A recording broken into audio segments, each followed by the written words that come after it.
आइए मेरे दोस्तों, हम लोग आगे बढ़ रहे हैं, बिल्कुल बढ़ रहे हैं, बिल्कुल बढ़ रहे हैं। आइए आगे बढ़ ही रहे हैं तो आगे की कुछ कहानियों को दोहरा लेते हैं। आइए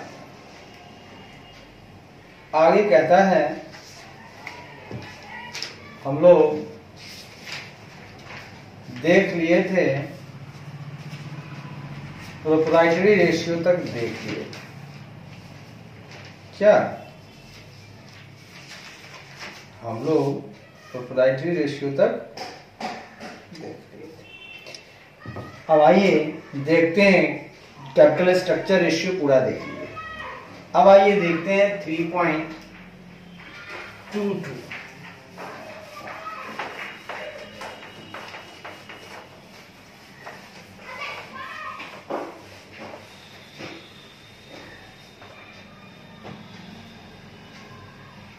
आइए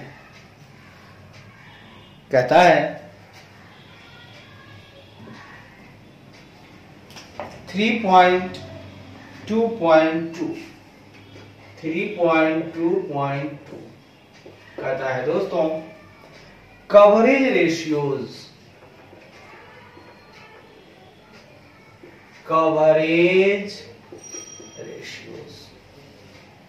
छोड़िए ना, इसको बोलेगा कवरेज अनुपात। देखिए क्या कहता है कवरेज अनुपात। कहता है द कवरेज रेशियोज, यानी कवरेज अनुपात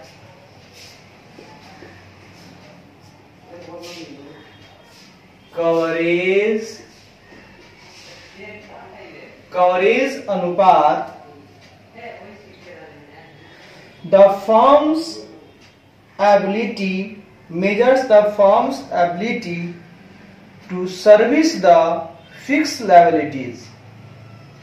कवरेज रेशियो निश्चित देनदारियों को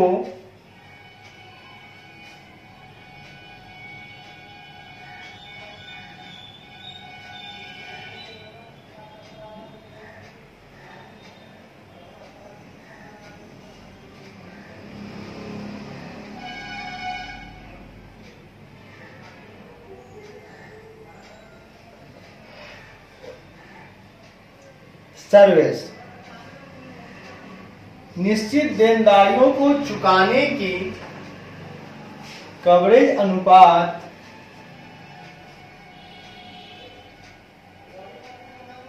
निश्चित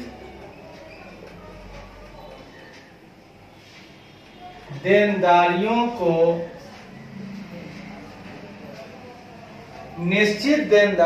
को चुकाने की फर्म की क्षमता को मापता है।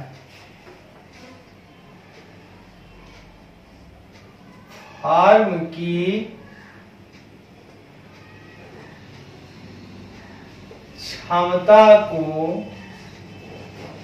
मापता है। ऐ मेरे खुदा, ऐ मेरे मालिक, मेरा कहना है the coverage ratio measure the firm's ability to service the fixed liabilities.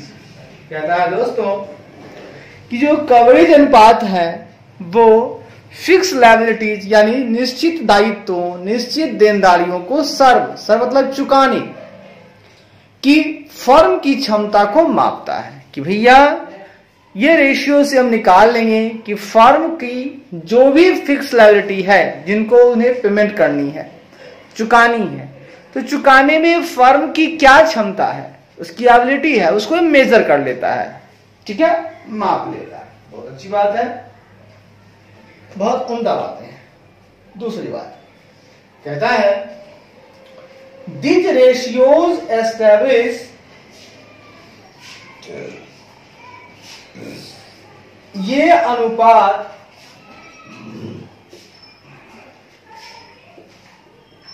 these ratios, ये अनुपात establish the relationship between fixed claim, ये अनुपात निश्चित दावों एंड ये अनुपात निश्चित दावों क्लेम्स और व्हाट इज नॉर्मली अवेलेबल और सामान्य रूप से उपलब्ध और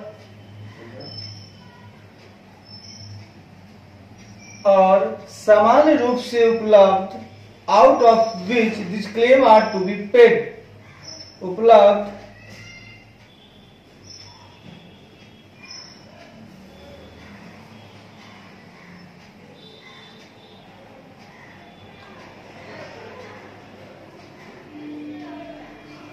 उपलब्ध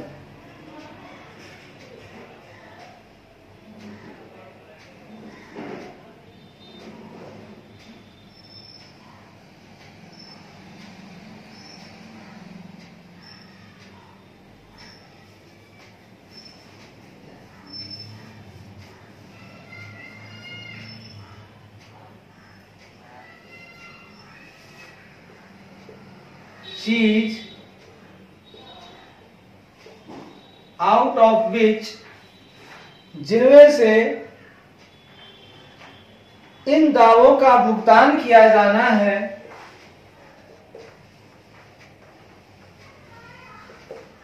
इन दावों का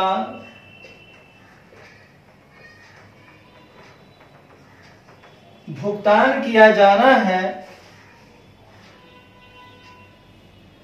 भुगतान किया जाना है के बीच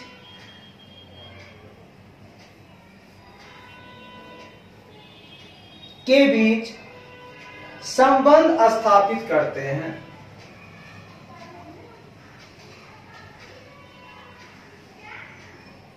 संबंध स्थापित करते हैं। बहुत बढ़िया। कहता है दोस्तों, these ratios establish the relationship between fixed claim and what is normally available out of which this claim are to be paid. इन दोनों के बीच संबंध की बात बता रहा है। कहता है दोस्तों, मित्रों, मेरे प्यारे मित्रों, कहता है ये जो अनुपात है, ये फिक्स्ड क्लेम जो निश्चित दावे हैं और नॉर्मली कहा जाए और सामान्य रूप से जो अवेलेबल चीजें हैं, फंड है, समान रूप से उपलब्ध जो कुछ भी है, ठीक है ना। मतलब एक क्लेम आया, भैया आपको इतना पेमेंट करना है, और दूसरा है कि समान रूप से उपलब्ध चीजें जिनमें से इन दावों का भुगतान किया जाना है, भैया कहीं ना कहीं इस दावों का भुगतान किया जाना है। तो दावा इतना है, फिक्स क्लेम हमारे पास इतना है, हमारे पास उस फिक्स क्लेम को देने के लिए अवेलेबल जो रकम है वो इतना है, और इन दोनों के बीच का जो रिलेशनशिप होगा वही इस रेशियो से हम लोग निकाल देंगे, है ना। ये रेशियो इन दोनों का रिलेशनशिप जो है एस्टेब्लिश करता है कि भैया फिक्स क्लेम इतना है और फिक्स क्लेम को पे करने के लिए इनके पास अवेलेबल जो अमाउंट है, अवेलेबल जो चीजें हैं वो इतना है। अब क्या पूरा पेमेंट हो पाएगा कि नहीं, वही कवरेज कर रहा है कि चुका पाएगा कि नहीं, यही हम लोग यहां पर चेक करते हैं, ठीक है।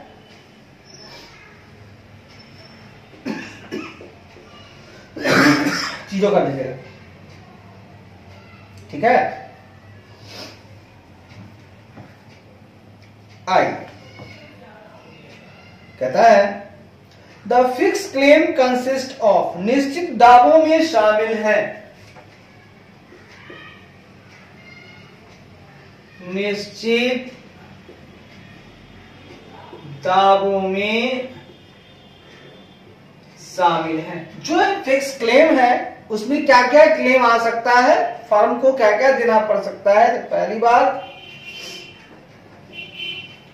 इंटरेस्ट ऑन लोन्स, ऋण पर ब्याज। जो जो ऋण लिया है उस पर उनको ब्याज का भुगतान करना होगा।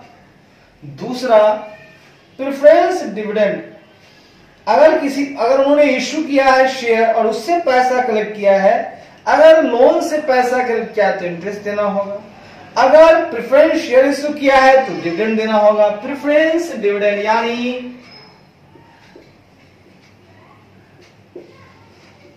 पूर्वाधिकार लाभांश। तीसरा, अमोर्टाइजेशन ऑफ प्रिंसिपल, मूलधन का परिशोधन,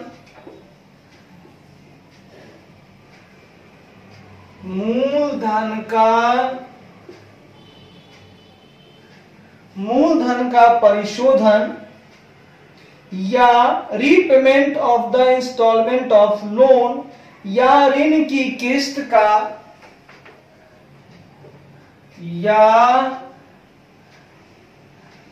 ऋण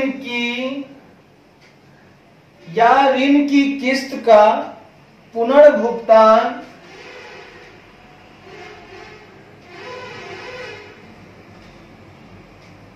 क्या ऋण की किस्त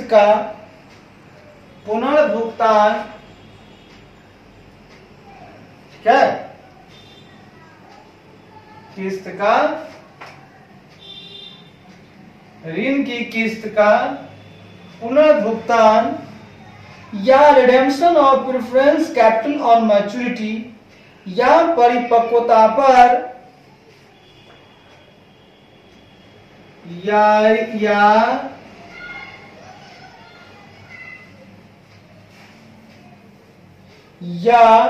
परिपक्वता पर रिडेम्पशन ऑफ प्रेफरेंस कैपिटल। ठीक है। पूर्वाधिकार पूंजी का मोचन, पूर्वाधिकार पूंजी का मोचन यानी रिडेम्पशन। सर आपको ये दावे हैं आपके पास, इन दावों को आपको पेमेंट करना पड़ सकता है, कोई दिक्कत? No sir. तो मैंने कहा मेरे मित्रों, पहले इंग्लिश फिर हिंदी। कहता है these ratios establish the relationship between fixed claim and what is normally available out of which these claims are to be paid।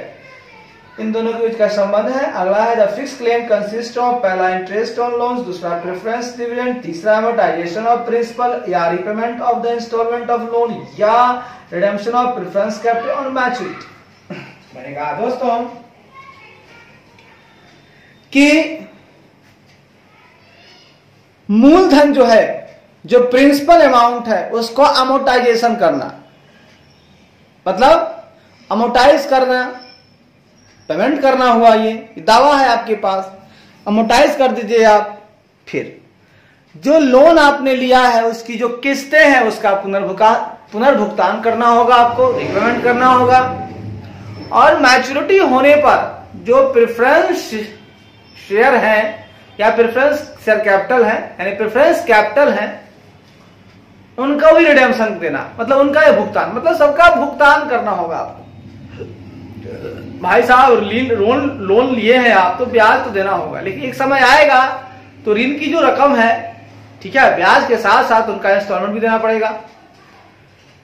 और पूर्वाधिकार शेयर आपने इश्यू किया है तो लाभांश तो देना ही होगा, और लास्ट होते होते रिडेम्पशन यानी मोचन भी करना होगा, उनका पूरा भुगतान भी करना होगा मैच्योरिटी होने पर।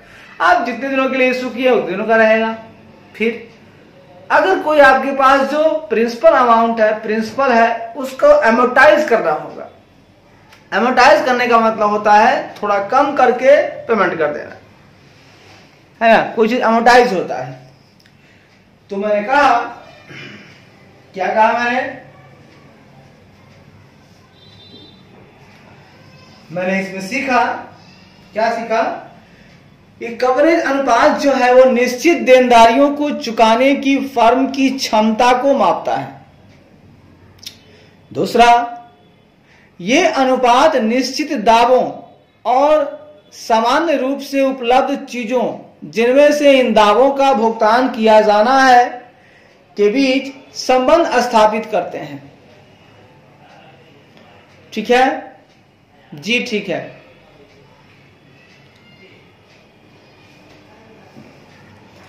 मतलब ये जो कवरेज अनुपात है, ठीक है, ये क्या करता है, जो आपका फिक्स क्लेम है और समान रूप से जो उपलब्ध चीजें हैं जिनमें से इन क्लेम का पेमेंट करना है, इन दोनों के बीच का संबंध स्थापित करता है। निश्चित दावों में क्या क्या शामिल है, तो इनको देना होगा ऋण पर ब्याज, लोन लिए हुए होंगे तो इंटरेस्ट देना होगा, प्रेफरेंस शेयर इशू किए होंगे तो पूर्वाधिकार लाभांश देना होगा, और तीसरा इनको मूलधन का परिशोधन एमोर्टाइजेशन करना होगा, लोन की इंस्टॉलमेंट का रिपेमेंट करना होगा, और मैच्योरिटी होने पर इनको प्रेफरेंस कैपिटल को का रिडेम्पशन करना होगा, मोचन करना होगा, मतलब पेमेंट करना होगा।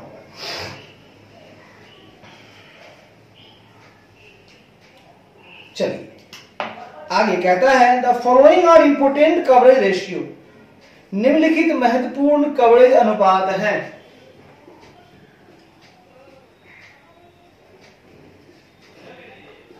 निम्नलिखित महत्वपूर्ण कवरेज अनुपात हैं, ठीक है जी, ठीक है। निम्नलिखित महत्वपूर्ण कवरेज अनुपात है। पहला है डेब्ट सर्विस कवरेज रेशियो। पहला अनुपात है आपका डेब्ट कवरेज, डेब्ट सर्विस कवरेज रेशियो, डेब्ट सर्विस कवरेज रेशियो। पहला जो है आपका डेब्ट सर्विस कवरेज रेशियो है, इसे आप बोल सकते हैं, जो दिल में आए बोलिए, इसको शॉर्टकट में DSCR बोल सकते हैं, DSCR, डेब्ट सर्विस कवरेज रेशियो, डेब्ट सर्विस कवरेज रेशियो, डेब्ट सर्विस कवरेज रेशियो, डेब्ट सर्विस कवरेज रेशियो, डेब्ट सर्विस कवरेज रेशियो, डेब्ट सर्विस कवरेज रेशियो, डेब्ट सर्विस कवरेज रेशियो, डेब्ट सर्विस कवरेज रेशियो, डेब्ट सर्विस कवरेज रेशियो, डेब्ट सर्विस कवरेज रेशियो, डेब्ट सर्विस कवरेज रेशियो, डेब्ट सर्विस कवरेज रेशियो, डेब्ट सर्विस कवरेज रेशियो, डेब्ट सर्विस कवरेज रेशियो, डेब्ट सर्विस कवरेज रेशियो, डेब्ट सर्विस कवरेज रेशियो, डेब्ट सर्विस कवरेज रेशियो। आगे दोस्तों कहता है लेंडर्स आर इंटरेस्टेड इन डेब्ट service coverage to judge the firm's ability to pay off current interest and installment। पता है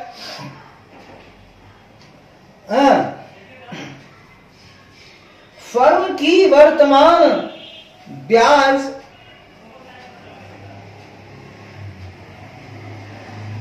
फर्म की वर्तमान ब्याज, फर्म की वर्तमान ब्याज एंड इंस्टॉलमेंट और किस्तों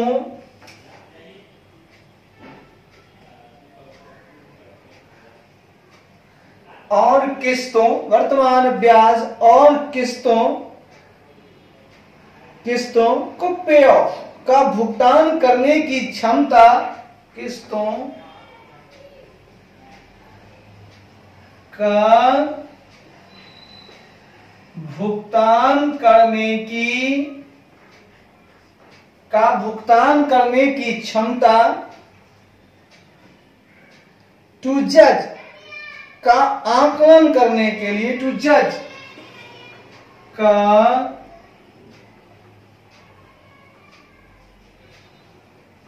आकलन करने के लिए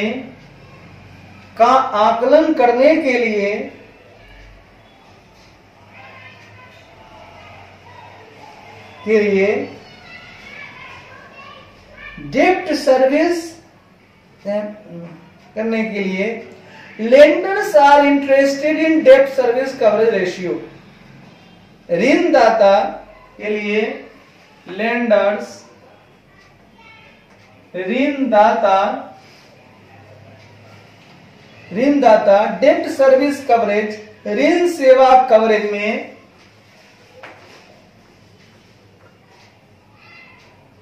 ऋण सेवा कवरेज में इंटरेस्टेड रुचि रखते हैं,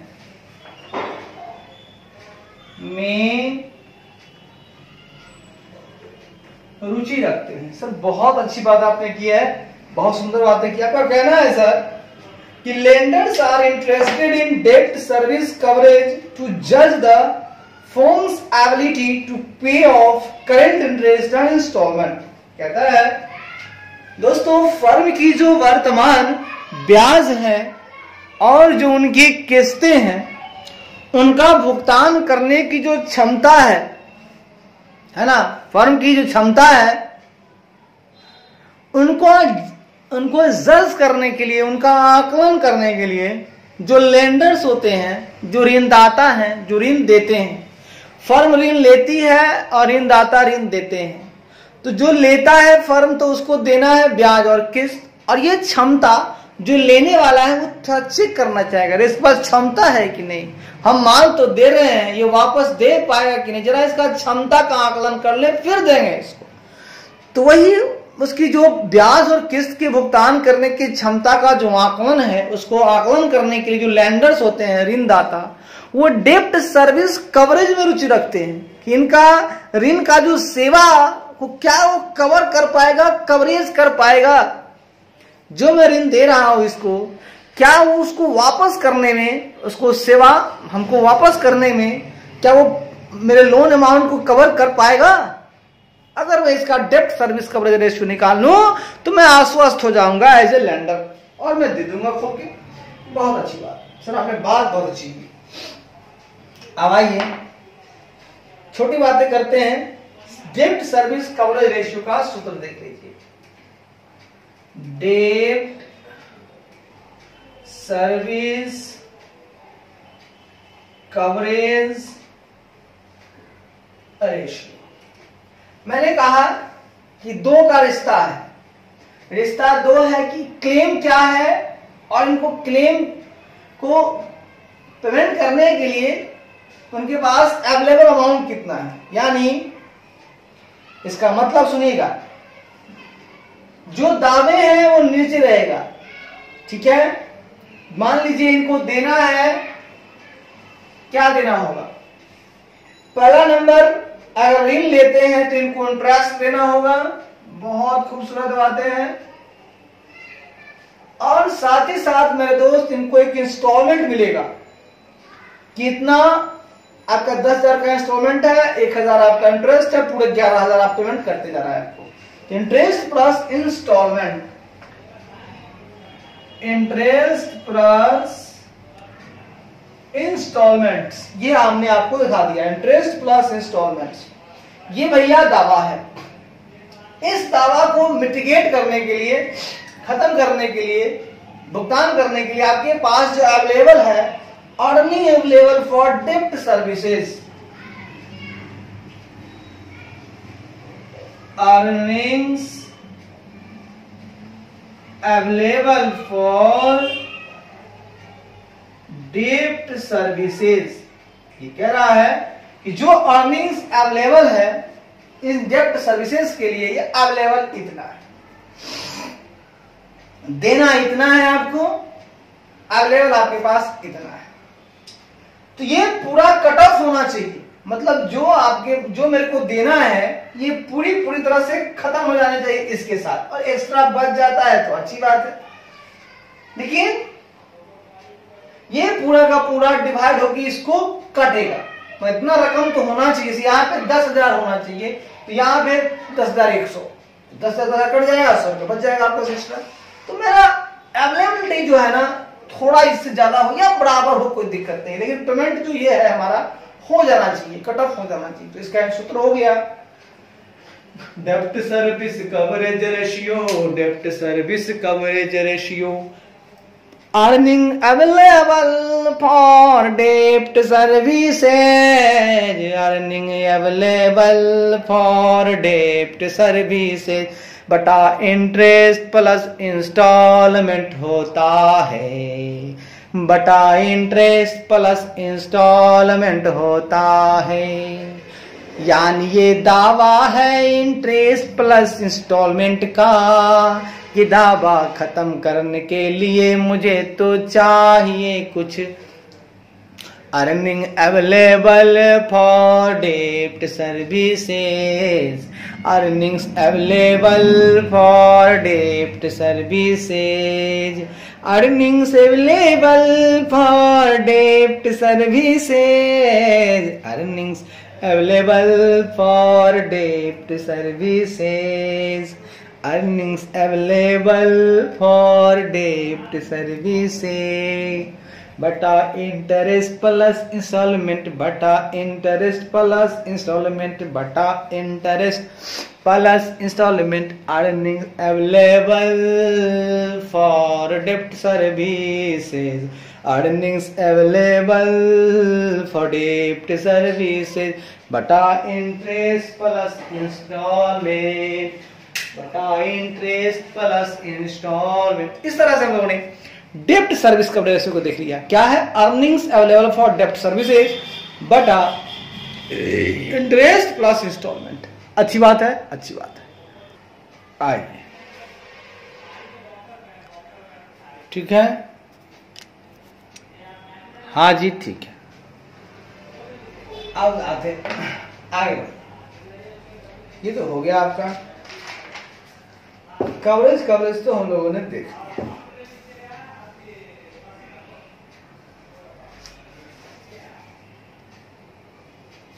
अब इसमें दो आइटम आ गया आपके पास, इसको हटाते हैं।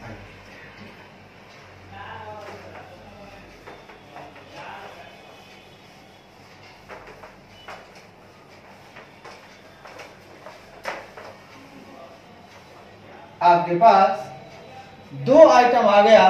पहला आइटम आ गया अर्निंग्स अवेलेबल फॉर डेप्ट सर्विसेज और दूसरा interest plus instalment.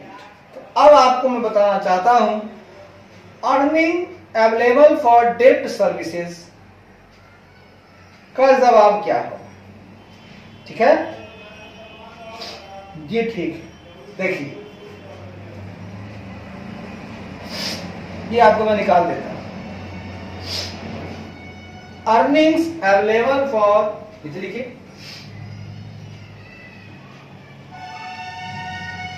Earnings available for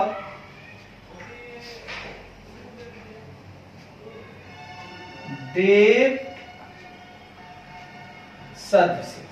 अगर बात करूं अर्निंग्स अवेलेबल फॉर डेप्ट सर्विसेज की, तो आइए देखते हैं इसमें क्या होता है। इसमें है आपका नेट प्रॉफिट। इसमें क्या करना होगा कि मतलब ऋण सेवा के लिए, डेप्ट सर्विस के लिए जो आपके पास अर्निंग अवेलेबल है, इसका हिंदी होगा ऋण सेवा के लिए उपलब्ध कमाई। ऋण सेवा के लिए उपलब्ध कमाई की बात करें तो सबसे पहले आपके पास होगा net profit earning after taxes. बहुत अच्छा, ये आप ले लीजिएगा, नेट प्रॉफिट ले लीजिएगा और ये नेट प्रॉफिट हो जाएगा आपका अर्निंग आफ्टर टैक्सेस। बहुत अच्छा है, अर्निंग आफ्टर टैक्सेस। पहला नंबर जो नेट प्रॉफिट आपके पास है, जो अर्निंग आफ्टर टैक्सेस है, आप इनको पहले उठा लीजिए, कैच कर लीजिए। ठीक है, ठीक है भैया, हमने नेट प्रॉफिट उठा लिया, इसका यूज हम करेंगे पेमेंट करने में। दूसरा, नॉन कैश ऑपरेटिंग एक्सपेंसेस, यानी इसको बोला जाता है गैर नगद परिचालन व्यय। Non cash operating expenses, non cash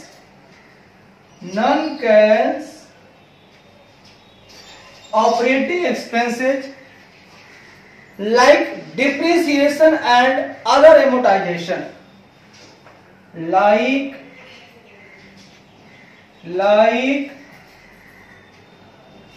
depreciation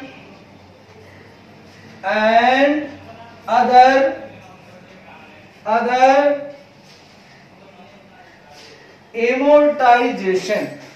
amortizations.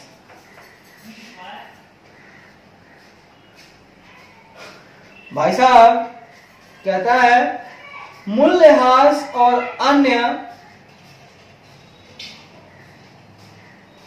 ऋण परिशोधन अमोर्टाइजेशन,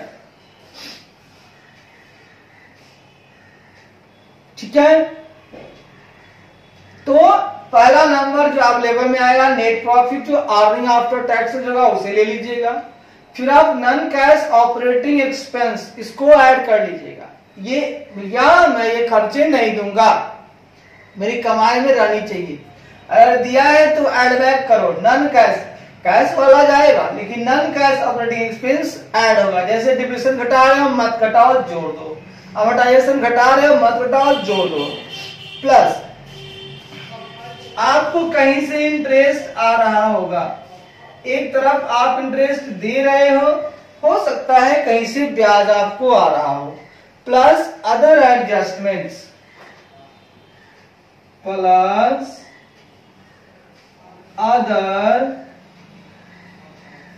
प्लस अदर एडजस्टमेंट, जैसे कि like loss on sale of fixed assets, loss on sale of fix assets etc. यानी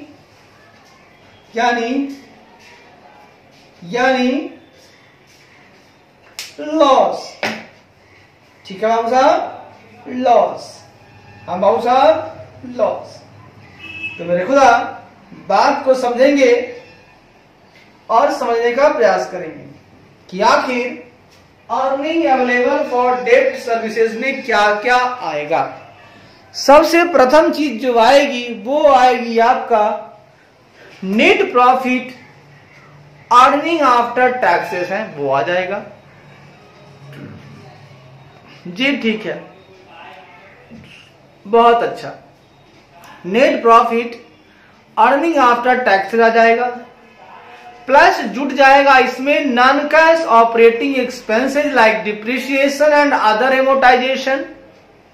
फिर इसमें जुट जाएगा इंटरेस्ट। फिर इसमें जुट जाएगा other adjustments like loss on sale of fixed assets etc. तो मेरे दोस्तों इसमें क्या क्या आ गया, net profit, earning after taxes हो गया, plus non cash operating expense हो गया लाइक डिप्रिसिएशन अमोर्टाइजेशन, प्लस हो गया इंटरेस्ट और प्लस हो गया other adjustment like loss on sale of fixed assets. ये सारे के सारे जो है अर्निंग अवेलेबल फॉर डेब्ट सर्विस के लिए आ गया। चलिए भाई साहब ये तो मेरे को समझ में आ गया। अब मैं इसमें एक स्टार मार्क देना चाहता हूं। इस स्टार का मतलब मैं लिखना चाहता हूं, आप इस स्टार का मतलब समझिए क्यों हमने मारा और क्या है। कहता है फंड फ्रॉम ऑपरेशंस, ठीक है, ठीक है, फंड फ्रॉम ऑपरेशंस, परिचालन से प्राप्त निधि,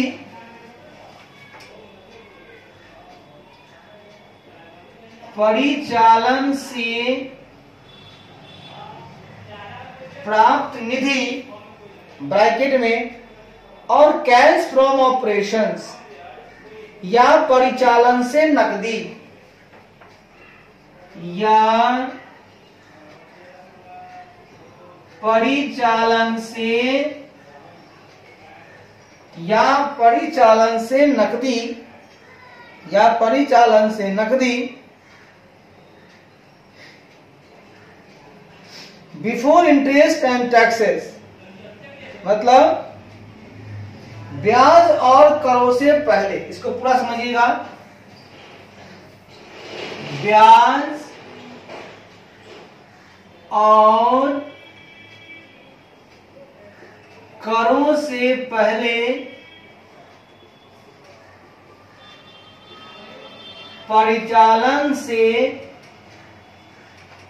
प्राप्त निधि ब्रैकेट में या परिचालन से नकदी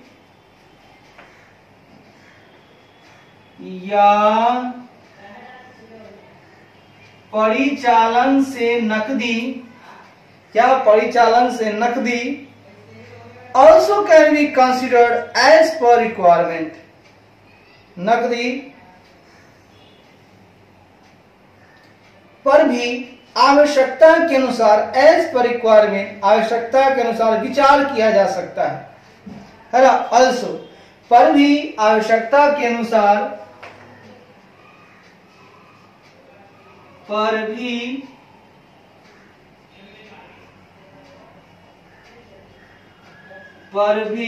आवश्यकता के अनुसार,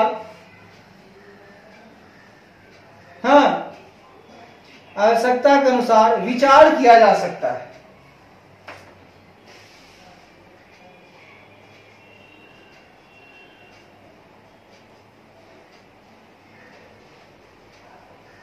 भाई साहब बात को समझिएगा और समझने का प्रयास कीजिए कि मैं कहना क्या चाह रहा हूं। देखिए, मैं कह रहा हूं कि ये जो अर्निंग्स अवेलेबल फॉर डेब्ट सर्विस है, उसमें एक दो चीजें और ऐड हो सकती हैं आवश्यकता के अनुसार। ये मैं नहीं कह रहा हूं कि आप कर ही दो, लेकिन अकॉर्डिंग टू सिचुएशन, आप according to requirement, as per requirement आप इसे ऐड कर सकते हो। जैसे कि ब्याज, इंटरेस्ट और टैक्स से पहले अगर आपको ऑपरेशन से कुछ फंड रिसीव हुआ है, प्राप्त निधि हुआ है, या उसको बोल सकते हैं परिचालन से नकदी आपको मिला है, तो इसको भी आप अर्निंग अवेलेबल फॉर डेब्ट सर्विस में घुसेड़ सकते हैं। आप उसमें जाके ऐड कर सकते हैं, जरूरत पड़ेगी तो आप विचार कर सकते हैं। विचार करने के लिए आप आजाद हैं। बहुत सुंदर बात है, बहुत प्यारी बात है। यही कह रहा है। अब तक हमने पढ़ा कि फर्म की वर्तमान ब्याज और किस्तों का भुगतान करने की क्षमता का आकलन करने के लिए ऋणदाता ऋण सेवा कवरेज में रुचि रखते हैं। डेब्ट सर्विस कवरेज रेशियो बराबर होता है अर्निंग्स अवेलेबल फॉर डेब्ट सर्विसेज बटा interest plus instalments. Earning available for डेब्ट सर्विसेज में आता है net profit earning after tax plus non cash operating expenses like depreciation and other amortization plus interest plus other adjustments like loss on sale of fixed assets etc। यही कहता है कि ब्याज और करों से पहले जो परिचालन से प्राप्त निधि है या परिचालन से नकदी है, नकदी पर भी आवश्यकता के अनुसार विचार किया जा सकता है। अब भाई साहब आगे हम बात करें, थोड़ा इंटरप्रिटेशन करेंगे इसी का, थोड़ा व्याख्या की बात करेंगे। आपको कैसा लगता है बताइए। कहता है नॉर्मली डेब्ट सर्विस कवरेज रेशियो, जिसको बोलेंगे DSCR, is 1.5 to 2 is satisfactory. कहता है सामान्यतः 1.5 से 2 का, सामान्यतः 1.5 से 2 का DSCR डेब्ट कवरेज रेशियो, डेढ़ आए तो ठीक है, 2 आए तो ठीक है, बहुत ज्यादा नहीं, का DSCR संतोषजनक है, सेटिस्फैक्टरी है, संतोषजनक है। यानी सामान्यतः 1.5 से 2 का जो DSCR है, डेब्ट सर्विस कवरेज रेशियो, वो भैया सेटिस्फैक्टरी है, संतोषजनक है, इसमें कोई दिक्कत वाली बात नहीं है, इससे ज्यादा नहीं होना चाहिए। आगे कहता है यू मे नोट दैट, आप ध्यान दें कि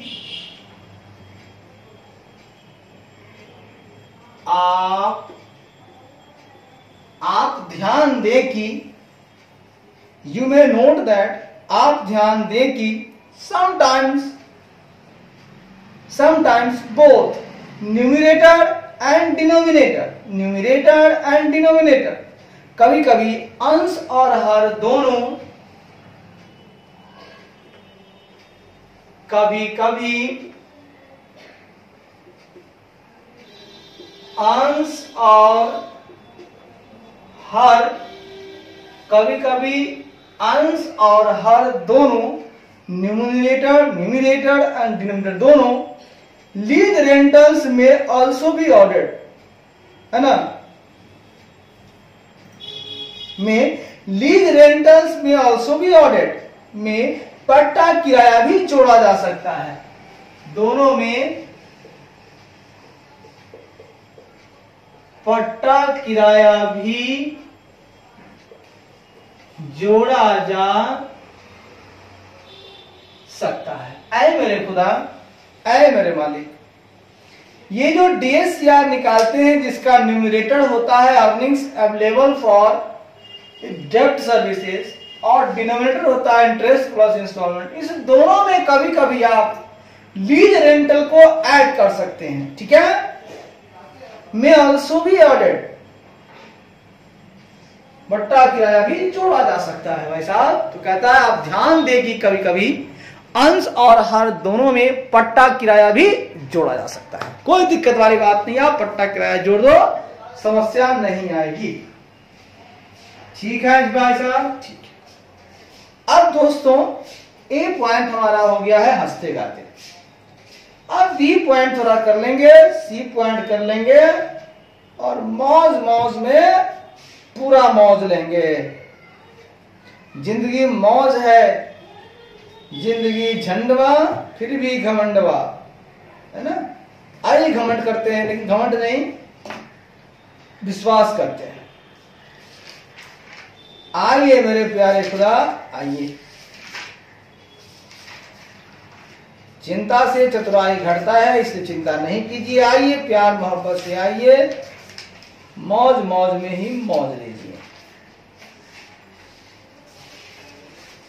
जी हाँ भाई साहब, दूसरा आ गया आपके पास बी पॉइंट। आइए देख लेते हैं।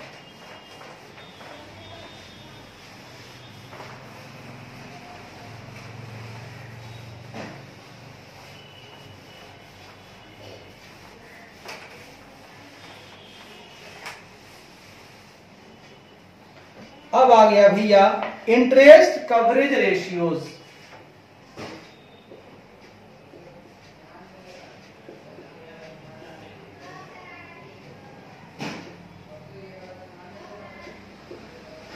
Interest coverage ratios,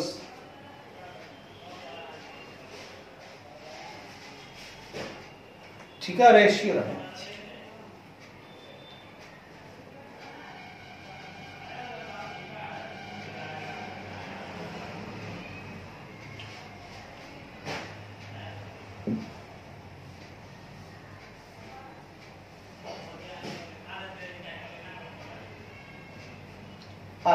interest coverage ratio की बात करें तो ये होता है ब्याज कवरेज अनुपात।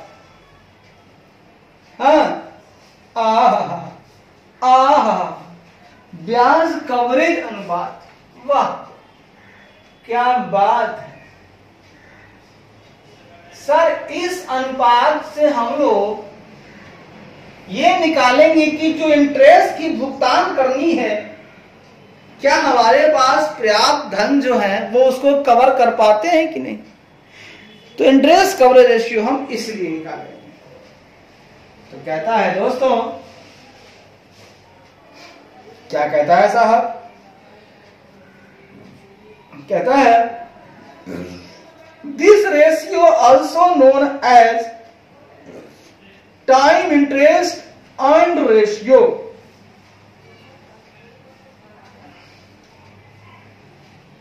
इस अनुपात को, दिस रेशियो ऑल्सो नोन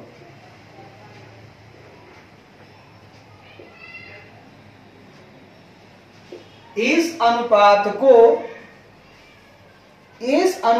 को टाइम्स इंटरेस्ट अर्न, ठीक है।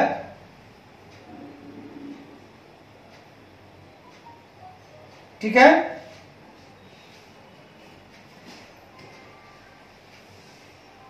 टाइम्स इंटरेस्ट अर्न, ब्याज अर्जित अनुपात के रूप में भी ब्याज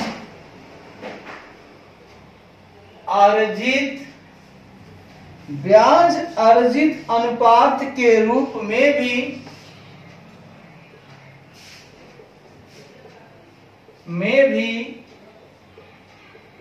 जाना जाता है। सर इसको लोग टाइम इंटरेस्ट अर्न भी कहते हैं, टाइम्स इंटरेस्ट अर्न भी कहते हैं इंटरेस्ट कवरेज रेशियो को। ठीक है, टाइम्स इंटरेस्ट अर्न, इस अनुपात को ब्याज अर्जित अनुपात टाइम्स इंटरेस्ट अर्न भी कहा जाता है, जो इंडिकेट्स द फर्म्स एबिलिटी, जो फर्म की एबिलिटी टू मीट इंटरेस्ट, जो फर्म की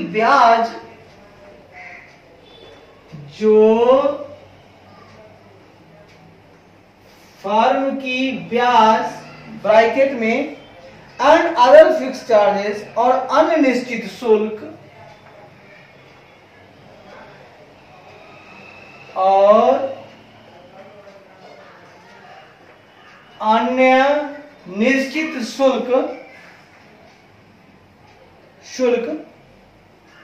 ऑब्लिगेशन यानी इंटरेस्ट ऑब्लिगेशन, यानी ब्याज दायित्व को टू मीट, ब्याज दायित्वों को पूरा करने की, ब्याज दायित्वों को पूरा करने की एबिलिटी यानी कि क्षमता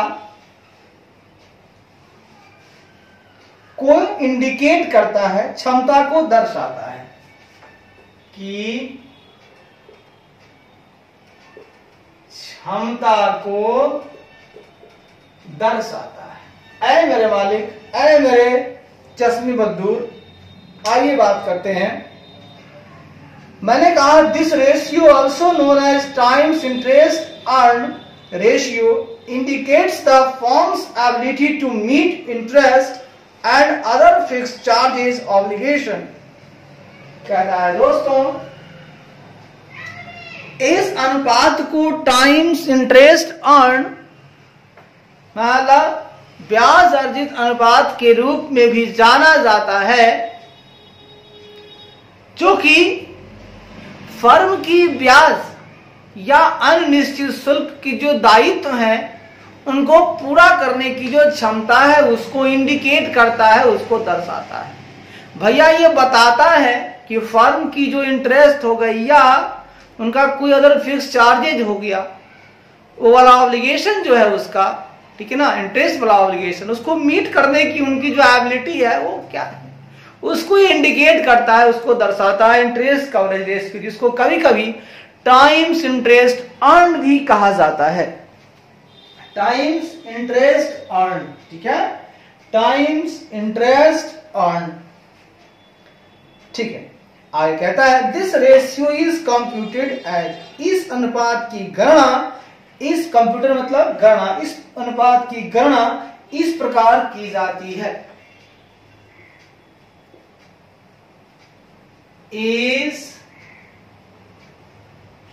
अनुपात की गणना इस प्रकार की जाती है। कहता है इस अनुपात की जो गणना है वो इस प्रकार की जाती है। ठीक है, this ratio is computed as, ये जो रेशियो है दोस्तों इसका कंप्यूटेशन कैसे होता है ये बताता हूं। इस अनुपात की गणना इस प्रकार की जाती है, और किस प्रकार की जाती है सुनिए। कहता है interest coverage ratio is equal to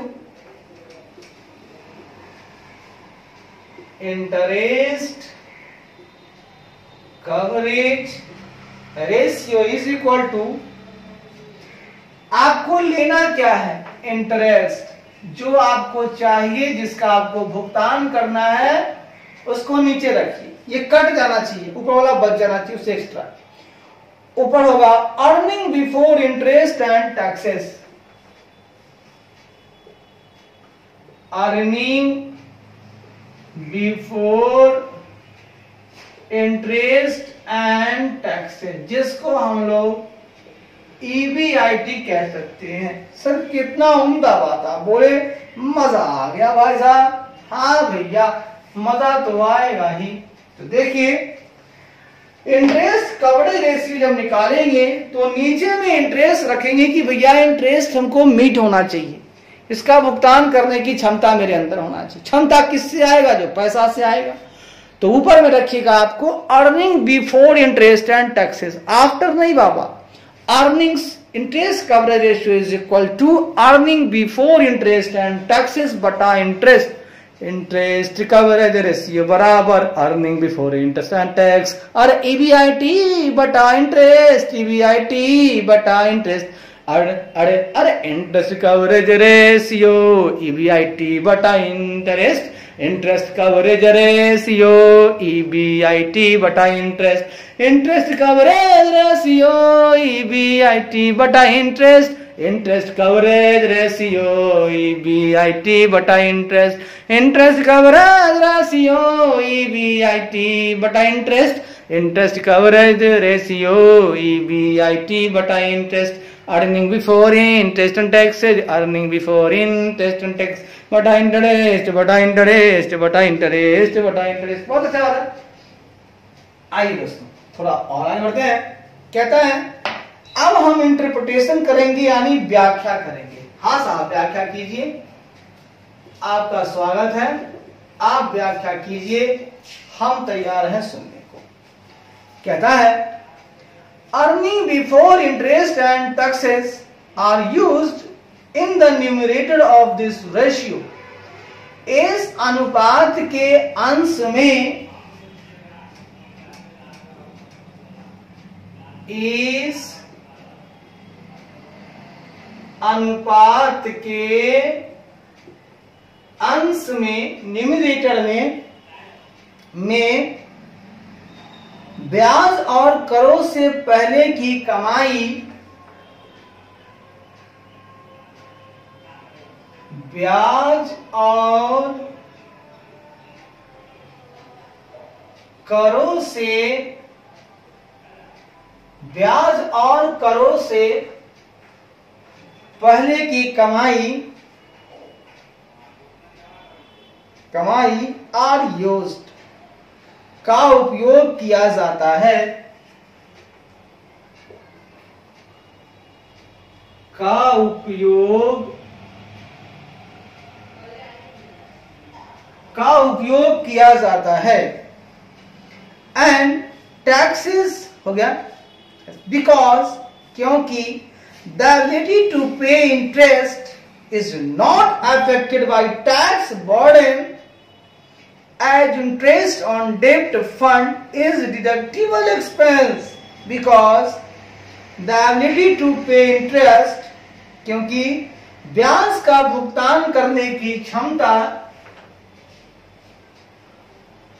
क्योंकि ब्याज का भुगतान करने की,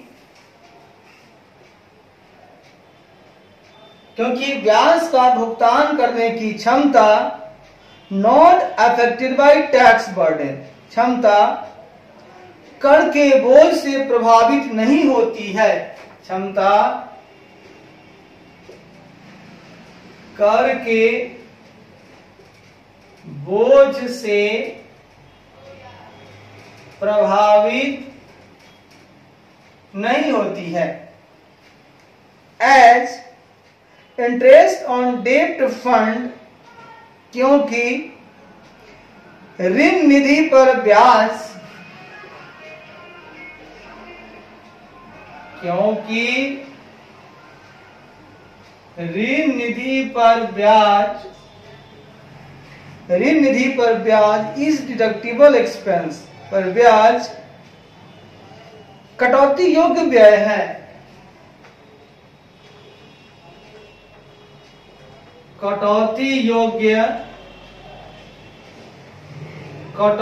योग्य व्यय। भाई साहब कहता है क्या, सुनिएगा, कहता है हम जो लिए हैं बिफोर इंटरेस्ट एंड टैक्स, उसी के बारे में चर्चा कर रहे हैं कि इस अनुपात के अंश में ब्याज और करों से पहले की कमाई का उपयोग किया जाता है। सही बात है। न्यूमरेटर में लेते हैं बिफोर इंटरेस्ट एंड टैक्स। अब आप कहिएगा सर आपको तो बाद वाला लेना चाहिए, क्योंकि टैक्स का भुगतान तो करना है। देखिए इंटरेस्ट का इंटरेस्ट से भुगतान कर दीजिएगा, बिफोर इंटरेस्ट है, ये अर्निंग है, इंटरेस्ट चला गया तो इतना बच गया। अब आपने टैक्सेस का भुगतान नहीं किया, अभी उसके पहले की कमाई ले ली। तो ये कहता है कि इस अनुपात में अंश में ब्याज और करों से पहले की कमाई का उपयोग किया जाता है, क्योंकि ब्याज का भुगतान करने की क्षमता जो है टैक्स के बर्डन को अफेक्ट नहीं करती है, को प्रभावित नहीं होती है। हाँ, उससे कोई प्रभाव नहीं होता है, बाद में टैक्स का भुगतान हो जाता है, उससे कोई फर्क नहीं पड़ता है। ब्याज का भुगतान करने की जो क्षमता है वो कर के बोझ से प्रभावित नहीं होती है। हाँ, वो कर के बोझ से प्रभावित नहीं होती है, कर का बाद में भुगतान हो जाता है। आप कहिए सर इंटरेस्ट में ही सब पैसा खत्म हो गया तो क्या करेंगे? अब जो हो उसमें, हाँ करे में इसी इंटरेस्ट में खत्म हो गया तो टैक्स नहीं दिया जाएगा, लेकिन इतना नहीं होगा कि इंटरेस्ट में सारा खत्म हो जाए। ठीक है, बचा हुआ पर जो पैसा बचेगा उस पर टैक्स दिया जाएगा। ठीक है, मान लीजिए आपके पास अर्निंग 11,000 था, 10,000 इंटरेस्ट था, तो 1,000 बच गया। अब 1,000 पर आप टैक्स दे दीजिए। इसलिए पहले का लेते हैं हम लोग, EBIT लेते हैं, ताकि इसलिए कि ब्याज का भुगतान करने की जो क्षमता है वो कर के बर्डन से, टैक्स के बर्डन से प्रभावित नहीं होती है, क्योंकि ऋण निधि का ब्याज डिडक्टिबल एक्सपेंस है, ये बाद में डिडक्टेबल हो जाता है। अगर लोन फंड पे कोई ब्याज अगर आप देते हैं तो बाद में ये डिडक्टेबल हो जाता है, ये कटौती योग्य है। हाँ, ये कटौती योग्य व्यय है। बहुत बढ़िया, बहुत सुंदर बात कही आपने। तो आपने अब तक पढ़ा कि इस अनुपात को ब्याज अर्जित अनुपात यानी टाइम्स इंटरेस्ट अक्रूड के रूप में भी जाना जाता है, जो फर्म की ब्याज दायित्वों को पूरा करने की क्षमता को दर्शाता है। ब्याज के साथ साथ और भी कोई फिक्स चार्जेस हैं तो उसको भी। इस अनुपात की गणना इस प्रकार की जाती है, interest coverage ratio is equal to earnings before interest and taxes बटा इंटरेस्ट। व्याख्या में हमने कह दिया कि इस अनुपात के अंश में ब्याज और करों से पहले की कमाई का उपयोग किया जाता है, क्योंकि ब्याज का भुगतान करने की क्षमता कर के बोझ से प्रभावित नहीं होती है, क्योंकि ऋण निधि पर ब्याज जो है कटौती योग्य व्यय है, डिडक्टिबल एक्सपेंस है। बहुत बढ़िया, बहुत सुंदर। आगे कहता है इट मेजर्स, यह मापता है कि, यह मापता है कि how many times A company, कि कोई company can cover it's interest payment with its available earnings, कि कोई कंपनी अपनी उपलब्ध आय से, कि कोई कंपनी अपनी उपलब्ध आय से, ठीक है, अवेलेबल अर्निंग से, आय से हाउ मेनी टाइम्स, कितनी बार, आय से हाउ मेनी टाइम्स, कितनी बार, cover its current interest payment, कितनी बार अपने वर्तमान ब्याज भुगतान को, कितनी बार अपने वर्तमान ब्याज भुगतान को कवर कर सकती है,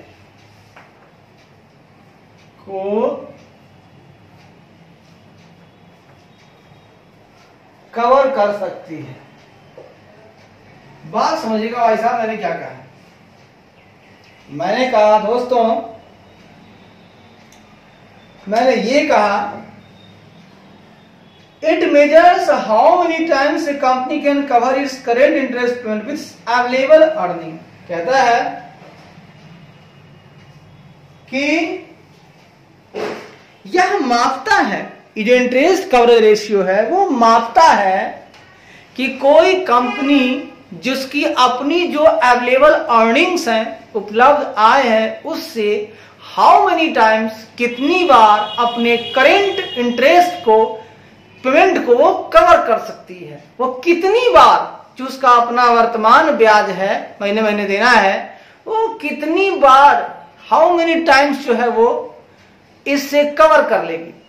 मतलब जो उसके पास उपलब्ध आय है उससे वह अपना वर्तमान ब्याज को कितनी बार की अपने वर्तमान ब्याज भुगतान को कवर कर सकती है। यानी जो अवेलेबल आपके पास अर्निंग्स है कंपनी भैया, हम इसी रेशियो से माप लेंगे कि आप कितनी बार अपने वर्तमान ब्याज भुगतान को कवर कर सकते हैं। जो अवेलेबल अर्निंग है उससे आप कितनी टाइम्स दे सकते हैं ब्याज, 1 टाइम्स, 2 टाइम्स, 3 टाइम्स, कितनी टाइम्स। ठीक है जी, ठीक है।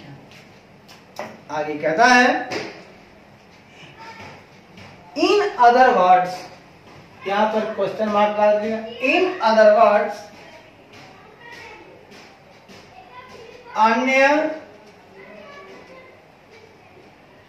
अन्य शब्दों में या दूसरे शब्दों में, ठीक है, दूसरे शब्दों में, it reflects the margin of safety of a company has for paying interest on its debt during a given period। दूसरे शब्दों में यह एक निश्चित अवधि के दौरान, दूसरे शब्दों में यह एक निश्चित अवधि, यह एक निश्चित अवधि के दौरान ऑन इट्स डेब्ट, अपने ऋण पर,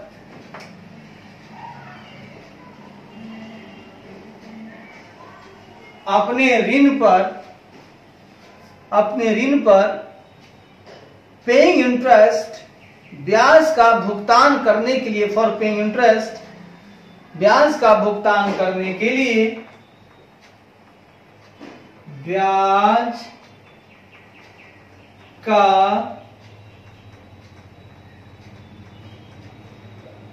का भुगतान करने के लिए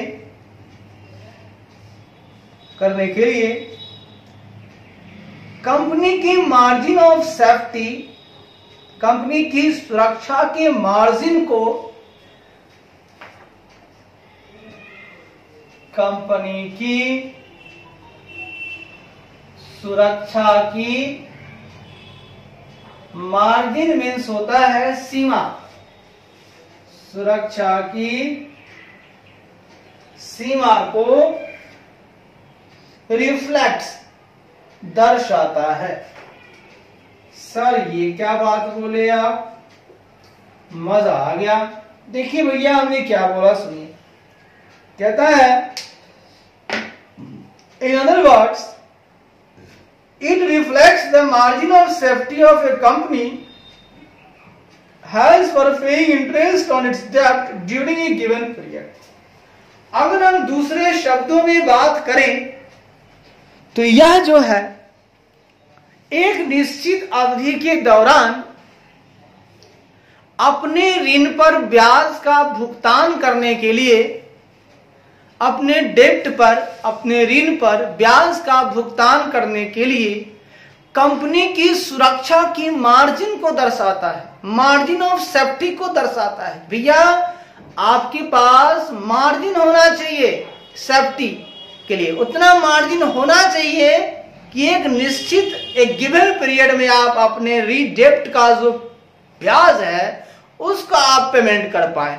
इतना तो आप मार्जिन ऑफ सेफ्टी लेकर चलिए, इतना तो आपको कमाना होगा कि कम से कम ब्याज का भुगतान कर दो आप। तो इंटरेस्ट कवरेज रेशियो से हम लोग ये भी निकाल पाते हैं। दूसरे शब्दों में यह एक निश्चित अवधि के दौरान अपने ऋण पर ब्याज का भुगतान करने के लिए कंपनी की सुरक्षा की मार्जिन को भी दर्शाता है। बहुत अच्छी बात है। आगे आइए, कहता है ए हाई इंटरेस्ट कवरेज रेशियो, उच्च ब्याज कवरेज अनुपात मीन्स दैट, उच्च ब्याज कवरेज अनुपात का मतलब है कि उच्च ब्याज कवरेज अनुपात का, उच्च ब्याज कवरेज अनुपात का मतलब है कि एन एंटरप्राइज, एक उद्यम की, एक उद्यम कैन इजिली मीट, उद्यम आसानी से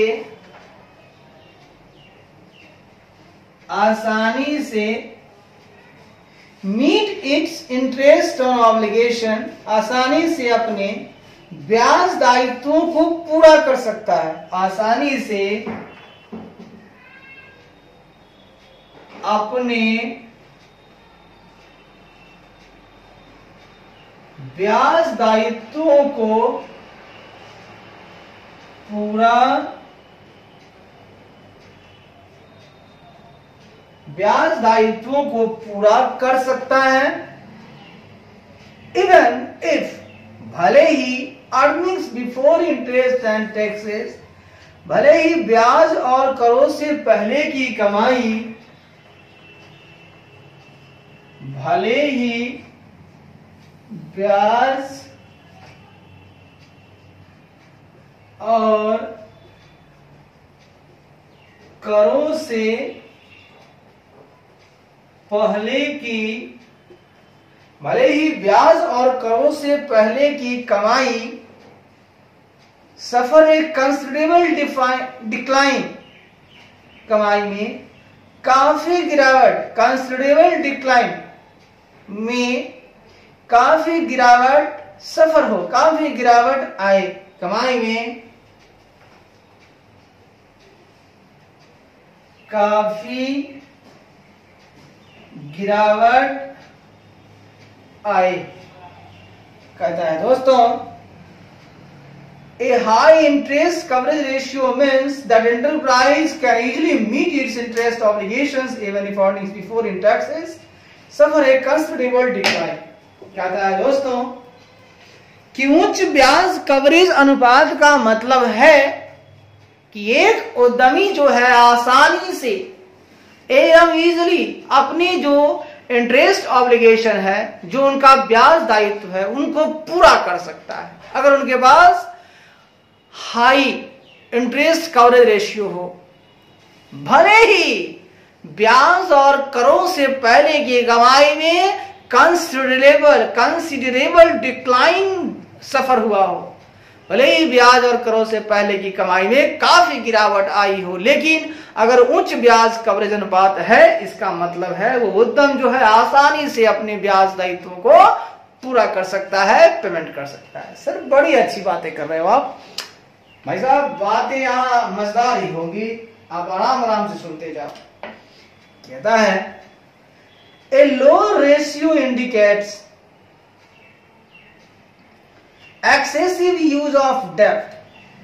कहता है कम अनुपात ऋण के अत्यधिक उपयोग,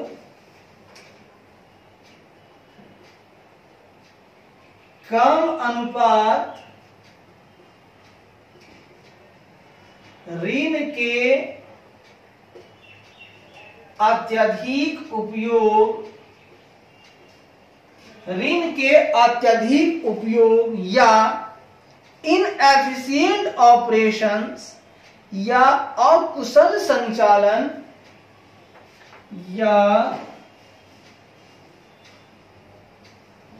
अकुशल संचालन इनएफिशिएंट ऑपरेशंस इंडिकेट्स को इंगित करता है, को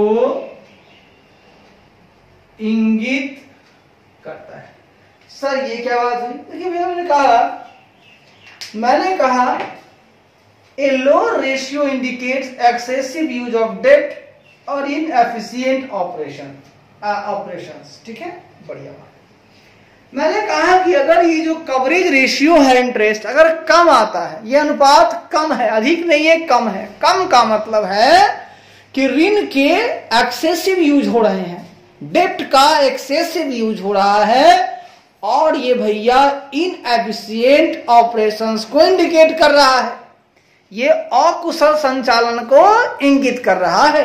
ये अच्छी बात नहीं है कि आप जो अपने व्यापार में है ना अधिक से अधिक ऋण लेकर काम कर रहे हो और अधिक से अधिक ऋण लेकर आओगे तो आपका अनुपात घट जाएगा मेरे खुदा, और घटेगा, काम खराब हो जाएगा, और ये इससे साबित होगा कि आप अकुशल हैं, आपका संचालन बेहतरीन नहीं है, बढ़िया नहीं है। जय स्वामीनारायण।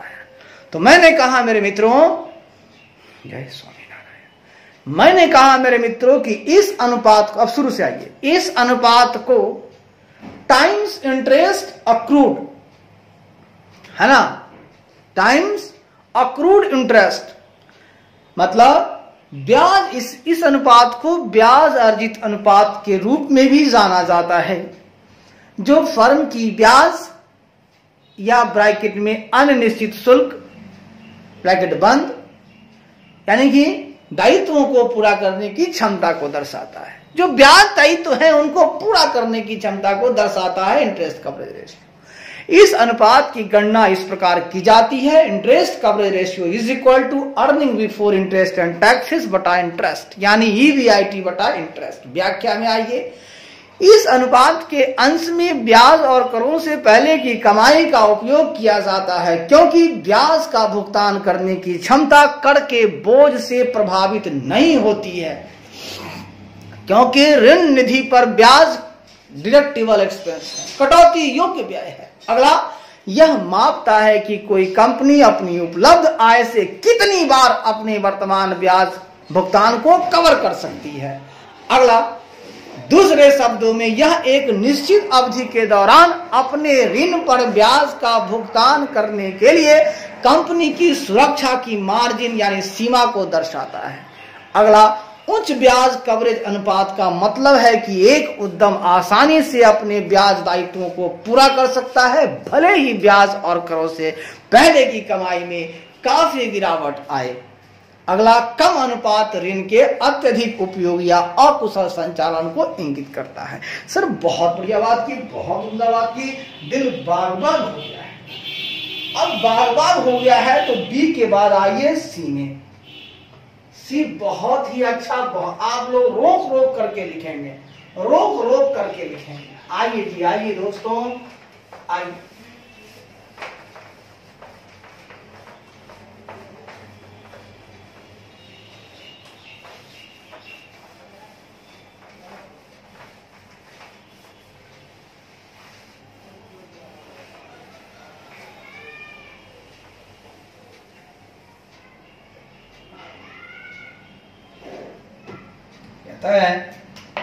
सी, आइए,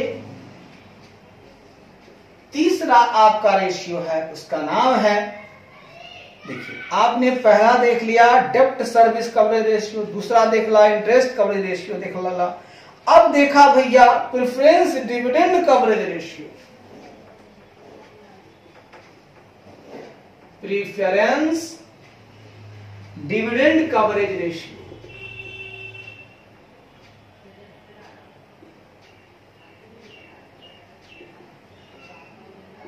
ठीक है,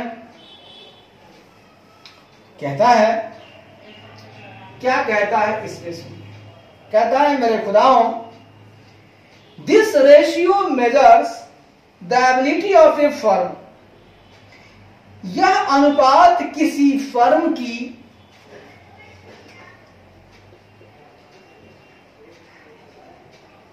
यह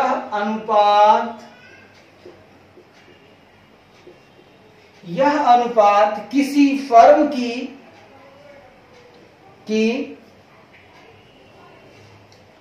dividend on preference shares, firm की उन पूर्वाधिकार शेयरों पर, किसी फर्म की उन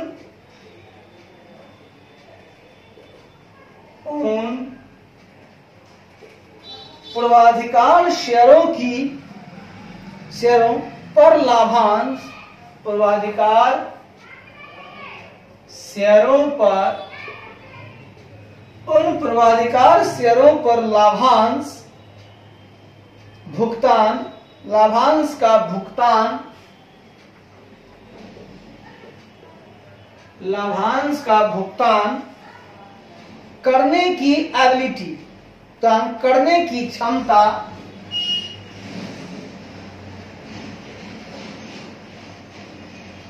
क्षमता को मेजर्स करता है, क्षमता को मापता है।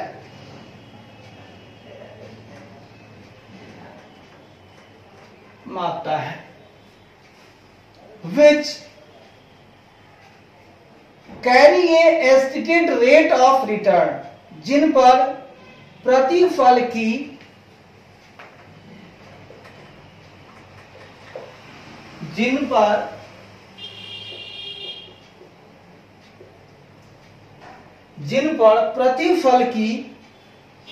स्टेटेड रेट, एक निश्चित दर कैरी होती है, प्रतिफल की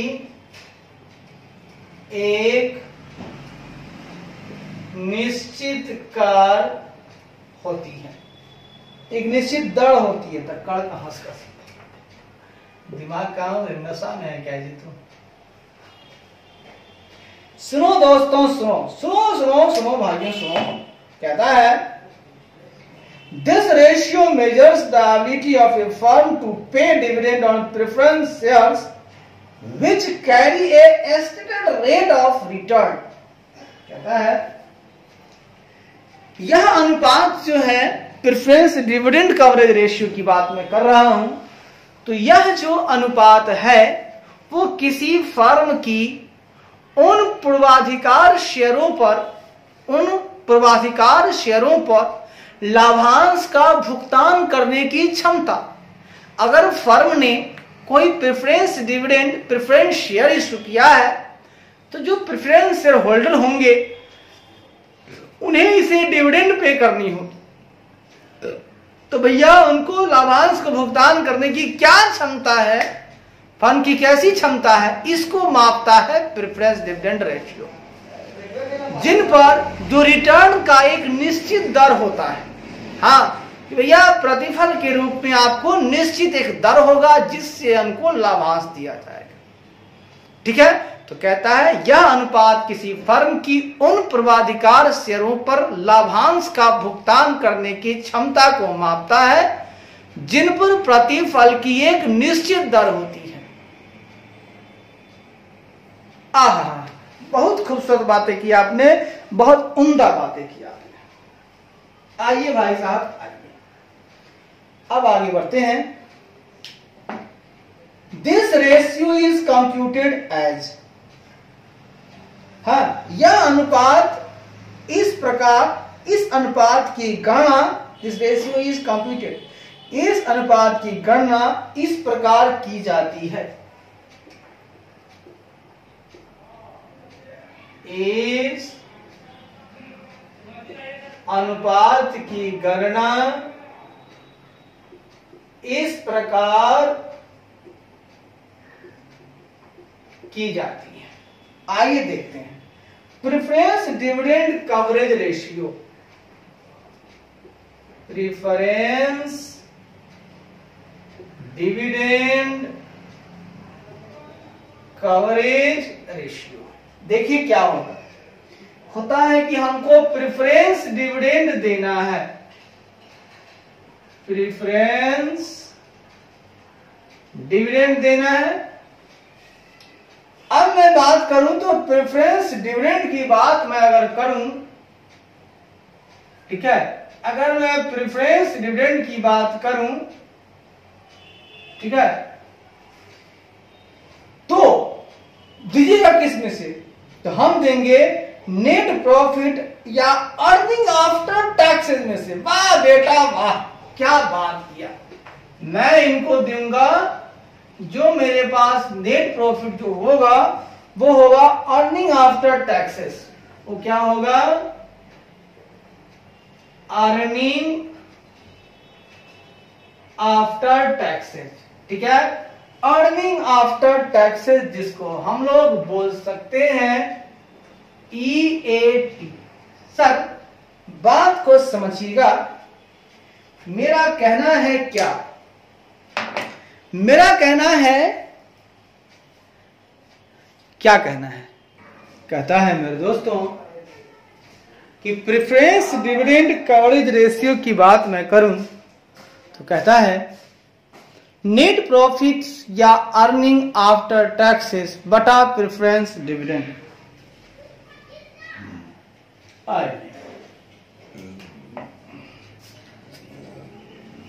अब हम व्याख्या करेंगे दोस्तों, इंटरप्रिटेशन करेंगे, व्याख्या करेंगे। कहता है this ratio indicates margin of safety available to the preference share holder. यह अनुपात पूर्वाधिकार शेयर धारकों के लिए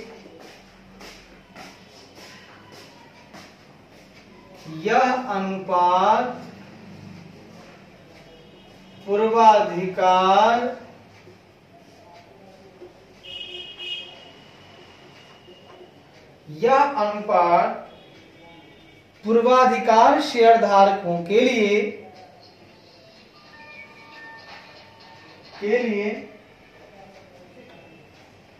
अवेलेबल मार्जिन ऑफ सेफ्टी, उपलब्ध सुरक्षा के मापदंड के लिए,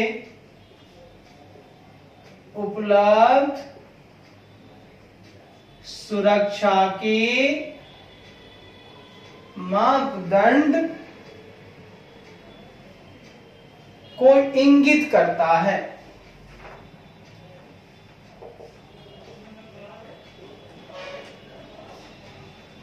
कहता है दोस्तों,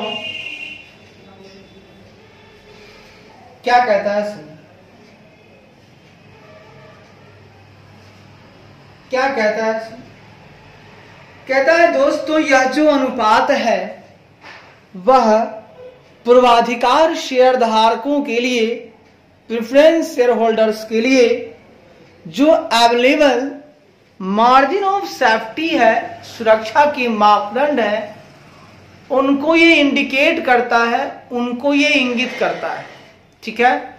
तो कहता है यह अनुपात जो है पूर्वाधिकार शेयर धारकों के लिए उपलब्ध सुरक्षा के मापदंड को इंगित करता है, ठीक है। मतलब ये जो प्रेफरेंस डिविडेंड कवरेज रेशियो है ये कहता है कि भैया मैं प्रेफरेंस शेयर होल्डर्स को क्या क्या देना है, मेरे को प्रेफरेंस डिविडेंड, तो उनके लिए जो अवेलेबल मार्जिन ऑफ सेफ्टी है वो क्या है।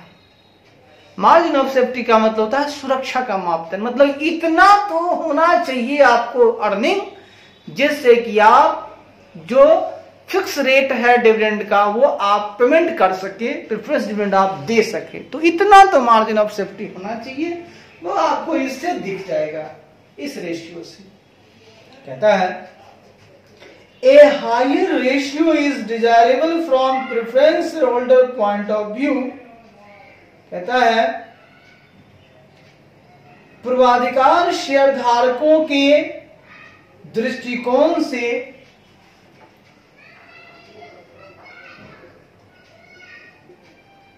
पूर्वाधिकार शेयर धारकों के दृष्टिकोण से, व्यू से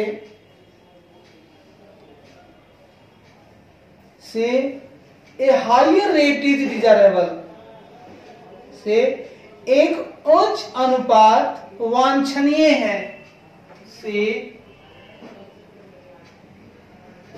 एक उच्च अनुपात वांछनीय है यानी डिजायरेबल है।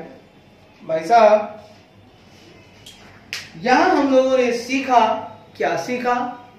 हम लोगों ने यह सीखा कि पूर्वाधिकार शेयर धारकों के दृष्टिकोण से हम देखें तो एक उच्च अनुपात जो होगा वो डिजायरेबल है, एक उच्च अनुपात जो है वो वांछनीय है।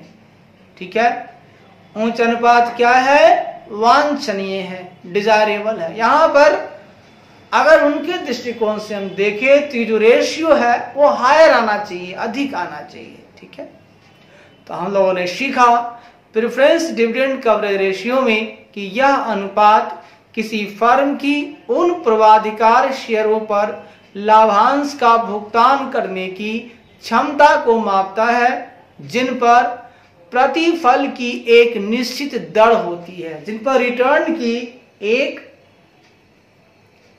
निश्चित दर होती है। अगला, इस अनुपात की गणना इस प्रकार की जाती है, preference dividend coverage ratio is equal to net profit यानी अर्निंग आफ्टर टैक्सेस बटा प्रीफरेंस डिविडेंड। ठीक है, व्याख्या में मैंने कहा कि यह अनुपात पूर्वाधिकार शेयरधारकों के लिए उपलब्ध सुरक्षा के मापदंड को इंगित करता है। अगला, पूर्वाधिकार शेयरधारकों के दृष्टिकोण से एक उच्च अनुपात वांछनीय है। आइए आगे बढ़ते हैं। कहता है सिमिलरली इसी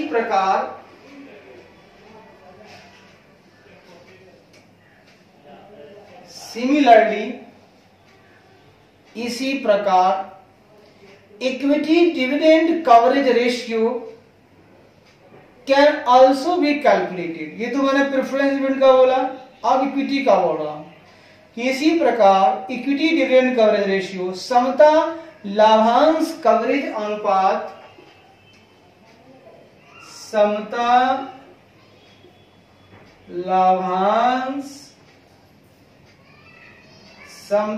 लाभांश कवरेज अनुपात की गणना इस प्रकार की जा सकती है कि गणना इस प्रकार की जा सकती है। सिमिलरली अगर हम लोग इक्विटी डिविडेंड कवरेज रेशियो की बात करें, समता लाभांश कवरेज अनुपात की बात करें, तो उसकी भी गणना इस प्रकार की जा सकती है। किस प्रकार की जा सकती है हम आपसे चर्चा कर रहे हैं। कहता है दोस्तों, equity dividend coverage ratio is equal to equity dividend coverage ratio is equal to earning after taxes,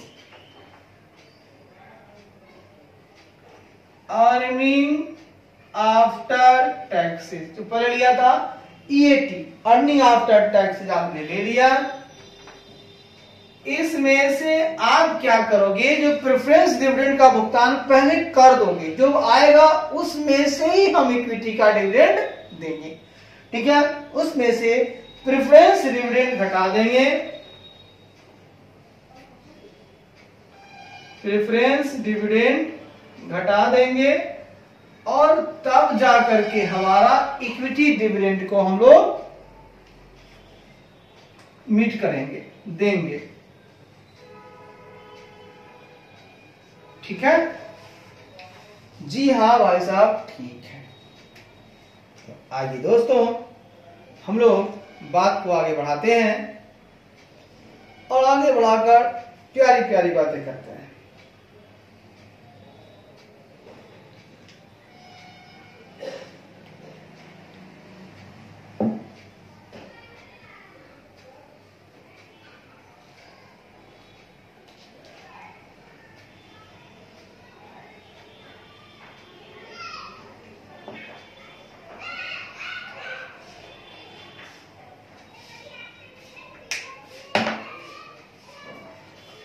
आई। इस बात को आप समझ गए। प्रेफरेंस डिविडेंड कवरेज रेशियो, पहले इसको पढ़ लेते हैं। तो मैंने कहा कि इसी प्रकार ये जो समता लाभांश कवरेज अनुपात है उसकी गणना इस प्रकार की जा सकती है। Equity dividend coverage ratio is equal to earning after taxes minus preference dividend बटा इक्विटी डिविडेंड। बहुत बढ़िया, बहुत उम्दा। Earning after taxes minus preference dividend, उसको देने के बाद जो लाभ बचेगा वो उसको आप उसी में से आप इक्विटी डिविडेंड दे सकते हो। जी हाँ सर, दे सकते हो। इस तरह से हम लोगों ने प्रेफरेंस डिविडेंड कवरेज रेशियो को देख लिया। अब चलते हैं दोस्तों बी की तरफ। सी तक हो गया है।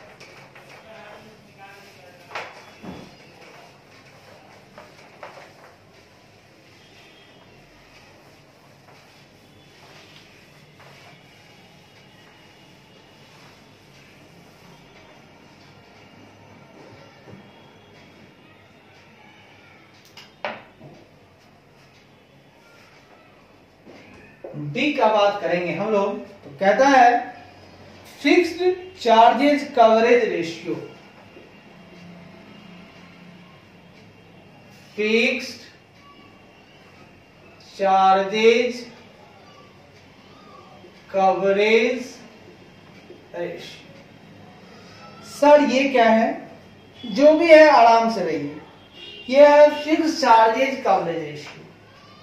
सर आपने डिविडेंड को कवर किया, इंटरेस्ट को कवर किया, अब आप कुछ फिक्स चार्ज को भी कवर करो। यही मेरी आपसे तहे दिल से इच्छा है कि आप फिक्स चार्जेस को भी कवर करो। कैसे करोगे?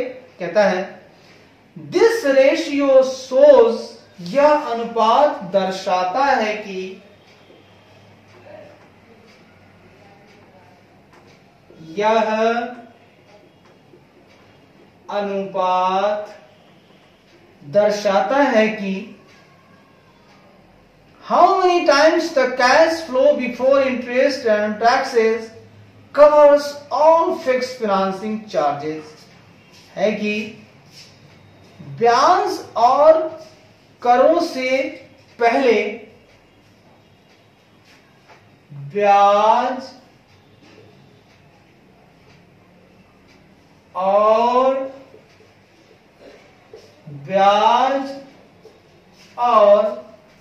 करों से पहले, ब्याज और करों से पहले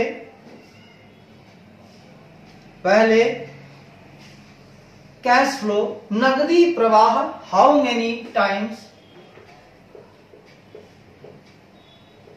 नकदी प्रवाह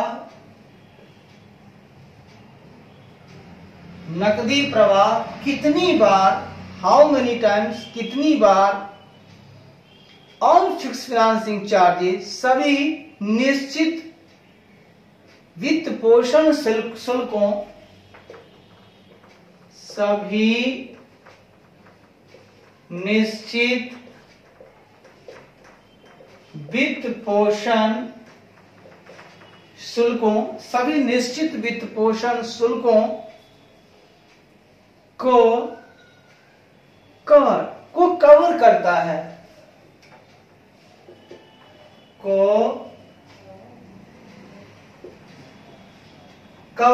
है, सर बात को समझिएगा मैं क्या कहना चाहता हूं। मैंने कहा this ratio shows how many times the cash flow before interest and taxes cover all fixed financing charges.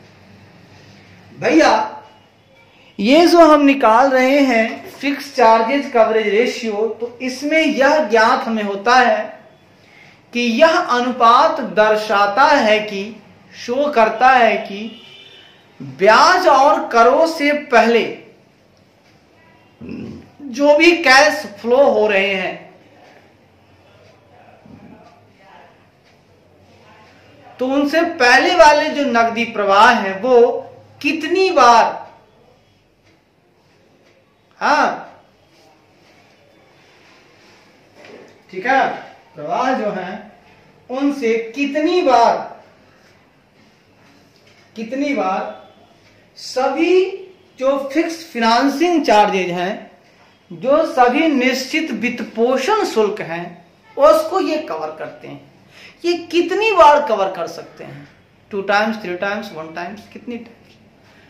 तो इस रेशियो को अगर निकालते हैं तो यह अनुपात यानी फिक्स चार्जेज कवरेज रेशियो यह दर्शाता है कि ब्याज और करों से पहले नकदी प्रवाह जो है वो कितनी बार सभी निश्चित वित्त पोषण शुल्कों को कवर करता है, कितनी बार।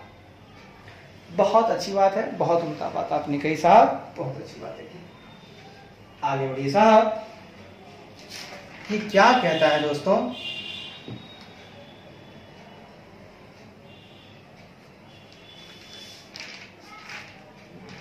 देखिए कहता है this ratio more than 1 is considered as safe. एक से अधिक का यह अनुपात, एक से अधिक का यह अनुपात, एक से अधिक का यह अनुपात कंसिडर्ड एज सेफ, है ना, सुरक्षित माना जाता है।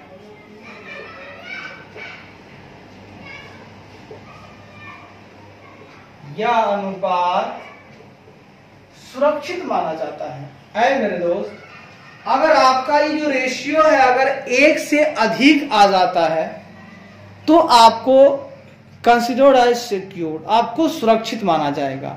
अगर 1 से कम आता है रेशियो तो आप सुरक्षित नहीं हो।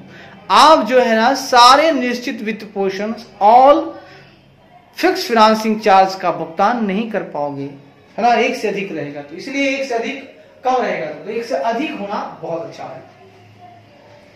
आगे कहता है fix charges coverage ratio is equal to, अब निकालिए फिक्स्ड चार्जेस कवरेज रेशियो।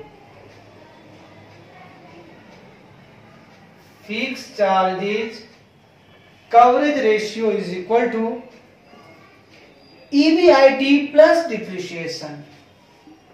आपके पास ईबीआईटी तो है, ये है, इसमें डिप्रिसिएशन जोड़ दीजिएगा, ठीक है। इसमें डिप्रिसिएशन आंख मूंद करके जोड़ दीजिएगा। इससे अब आपको क्या करना है, आपका फिक्स फाइनेंशियल चार्जेस क्या होगा, तो एक तो आपको इंटरेस्ट देना होगा, ये वित्तीय चार्जेज है, इंटरेस्ट तो देना ही पड़ेगा, और साथ ही साथ जो लोन लिए हैं वो लोन वापस करना होगा, प्लस रीपेमेंट ऑफ लोन,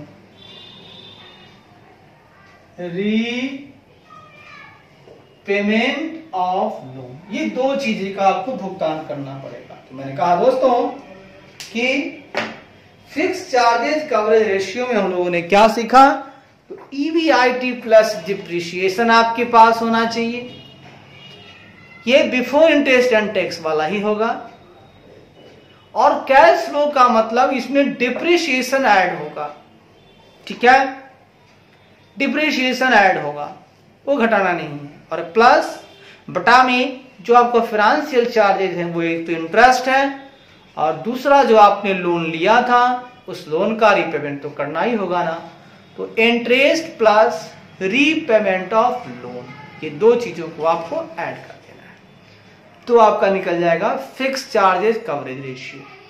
तो फिक्स चार्जेज कवरेज रेशियो निकल जाएगा आपका ईबीआईटी प्लस,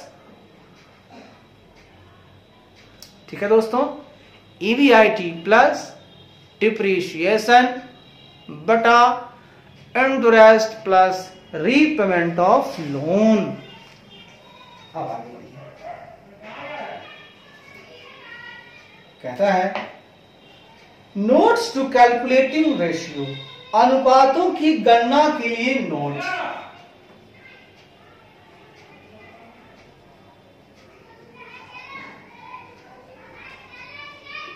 अनुपातों की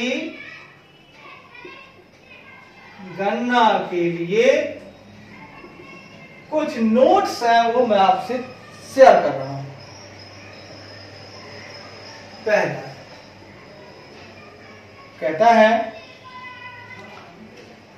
EBIT, ठीक है, जिसको हम लोग बोलते हैं earning before interest and taxes. EBIT को क्या बोलते हैं? Earnings before interest and taxes. ये तो EBIT, कहीं पर EBIT रहेगा तो EBIT ले लीजिएगा, और इसके बराबर होता है PBIT। अगर कहीं का पर PBIT भी दिया रहे तो घबराना नहीं है, वही है profit before interest and taxes. Profit before interest and taxes. तो मेरे दोस्त EBIT is equal to PBIT। कहीं कहीं PBIT भी दिया हुआ तो घबराना नहीं है, आपको PBIT ले लेना है, क्योंकि EBIT और PBIT दोनों बराबर बराबर हैं, कोई टेंशन वाली बातें नहीं है भाई साहब। Earning before interest and tax बोलिए या profit before interest and tax बोलिए, कोई दिक्कत नहीं है। दूसरा अर्निंग आफ्टर टैक्स, एक होता है आपका EAT, जिसको बोला जाता है अर्निंग आफ्टर टैक्सेस। कोई दिक्कत? इसको हम लोग पैट भी बोले तो कोई टेंशन नहीं लेना है। इट बोलिए या PAT, profit after taxes. Profit after taxes. सोचना नहीं है कि भैया ईट आ गया तो पैट क्या है। अरे पैट और ईट दोनों एक है। अर्निंग आफ्टर टैक्स बोलो या प्रॉफिट आफ्टर टैक्स बोलो, सेम है। Earning before interest and tax बोलो या profit before interest and tax बोलो, दोनों सेम है, कोई दूरी नहीं है, कोई दिक्कत वाली बात नहीं है। अगली बात EBT, अर्निंग बिफोर टैक्सेस। ये था IB था, ये EBT। इसका मतलब अर्निंग्स बिफोर टैक्सेज। बराबर आप इसको PBT भी बोल सकते हो, EBT बोल सकते हो, PBT भी बोल सकते हो, ठीक है। इसका मतलब होगा प्रॉफिट बिफोर टैक्सेस। तो दोस्तों अर्निंग बिफोर टैक्सेस लिखा हो या प्रॉफिट बिफोर टैक्सेस लिखा हो, घबराना नहीं है, दोनों एक ही बातें हैं। EBIT बोलो बराबर PBIT बोलो, बात एक है। EAT बोलो बराबर PAT बोलो, बात एक है। EBT बराबर PBT बोलो, बात एक है, यानी कोई फर्क नहीं है भैया, ठीक है। सब बहुत अच्छी बात। Earning before interest and tax equal to profit before interest and tax. Earning after tax equal to profit after tax. Earning before tax equal to profit before tax. बहुत अच्छी बात। ये सब क्वेश्चन अब रेशियो निकालते समय तक काम आएगा आपका। दूसरी बात है, कहता है ratios shall be calculated based on requirement। अनुपात की गणना आवश्यकता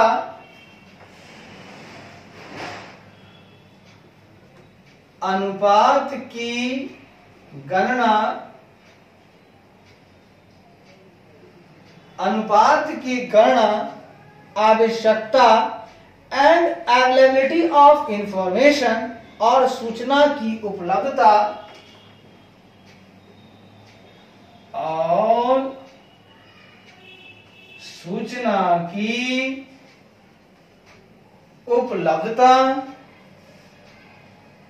के आधार पर शैल बी कैलकुलेटेड, के आधार पर की जाएगी।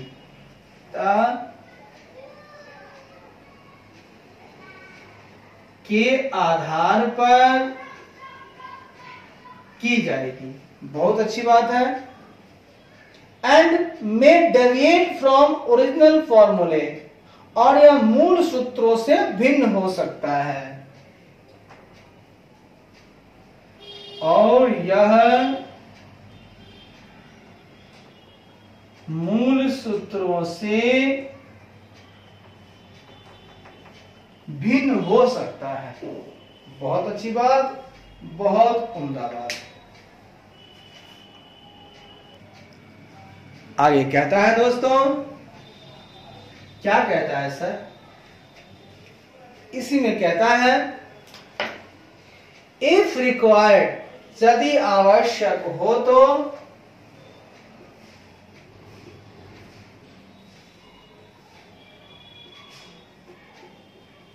यदि आवश्यक हो तो एजम्पशन शुड बी गिवन, तो धारणाएं दी जानी चाहिए। तो धारणाएं दी जानी चाहिए। ठीक है, एजम्पशन दी जानी चाहिए। बहुत अच्छी बातें हैं, बहुत उम्दा बातें हैं। मैंने कहा दोस्तों, मैंने क्या कहा दोस्तों? मैंने कहा if required assumption should be given. तो मैंने कहा दोस्तों कि ये जो अनुपात है मेरे खुदा, इस अनुपात की जो गणना है वो आवश्यकता और सूचना की उपलब्धता, जो इंफॉर्मेशन अवेलेबल है, जो रिक्वायरमेंट है, उसको बेस लेकर उसके आधार पर की जाएगी अनुपात की गणना। मतलब जैसा इंफॉर्मेशन होगा उस टाइप का रेशियो निकलेगा। अब हमको रहेगा इंटरेस्ट कवरेज वाला सारा का सारा सूचना, तो इंटरेस्ट कवरेज निकालेंगे। नहीं रहेगा डिविडेंड कवरेज का, तो वो निकालेंगे। जिसका रहेगा सूचना वो निकालेंगे। और यह मूल सूत्रों से भिन्न हो सकता है। जो आपका मूल सूत्र ऊपर दिए हुए हैं, जो ओरिजिनल फॉर्मूला दिया है, उससे थोड़ा सा डेविएट कर जाएगा, टेंशन नहीं लीजिएगा। और यदि आवश्यक हो तो आपको एजम्पशन दी जानी चाहिए। आप एजम्पशन दीजिए, धारणाएं दीजिए कि भैया ये चीज था, मैंने ऐसे से किया है। टेंशन नहीं लीजिए, एजम्पशन देके काम कीजिए। हमारा इंस्टीट्यूट कहता है आप एजम्पशन ले सकते हो, मतलब कुछ मान्यताएं ले सकते हो। मान्यताएं बोलिए, धारणाएं बोलिए। तीसरा कहता है numerator should be taken in correspondence with denominator and vice versa। कहता है अंश को, न्यूमरेटर को, अंश को हर के कॉरेस्पोंडेंस, हर के अनुरूप, अंश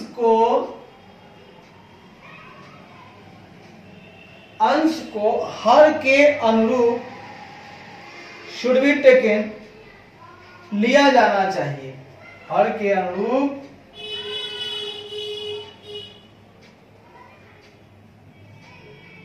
अंश को हर के अनुरूप लिया जाना चाहिए।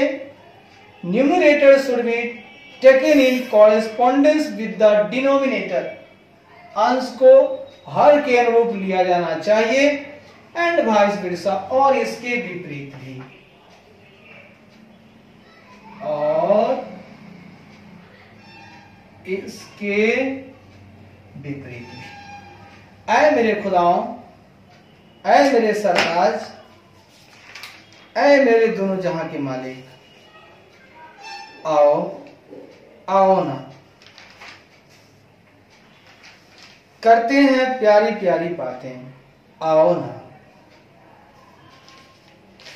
तो हम लोगों ने सीखा, जहां पर कवरेज रेशियो का फॉर्मूला आज हम लोगों ने सीखा। ठीक है, रिवाइज करना ज्यादा जरूरी है, ज्यादा इंपॉर्टेंट है, इस पर आप लोग फोकस कीजिए। रिवाइज करने में कोताही मत कीजिए। तो मेरा कहना है दोस्तों, क्या कहना है सर? मेरा कहना है कि अनुपात की जो गणना है वो आवश्यकता और सूचना की उपलब्धता के आधार पर की जाएगी, और यह मूल सूत्रों से भिन्न हो सकता है। और यदि आवश्यक हो तो धारणाएं दी जानी चाहिए, मतलब जो एजम्पशन आपने लिया है उसको दीजिए। तीसरा, अंश को हर के अनुरूप लिया जाना चाहिए, और इसके विपरीत भी।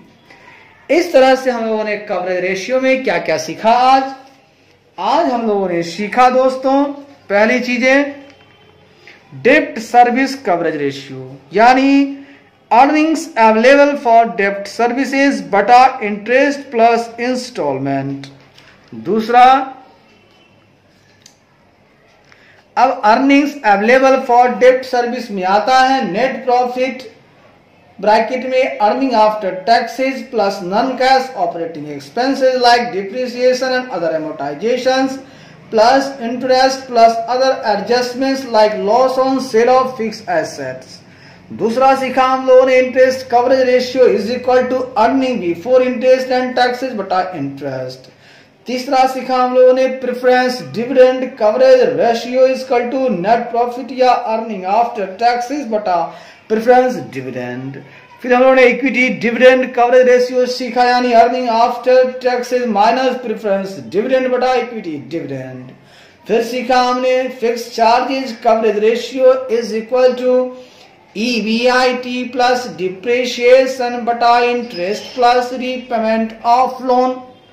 इस तरह से हम लोगों ने इन सारी बातों को कवर किया। कल हम लोग सीखेंगे दोस्तों, एक आध घंटा 2 घंटा क्लास रहेगी, ज्यादा नहीं, हिसाब से चलेंगे। Activity ratio, efficiency ratio, performance ratio, turnover ratio सीखेंगे। इसमें मेरे पास ई तक है, CDE तक है। इसको करने के बाद मेरे खुदाओं हम लोग चलेंगे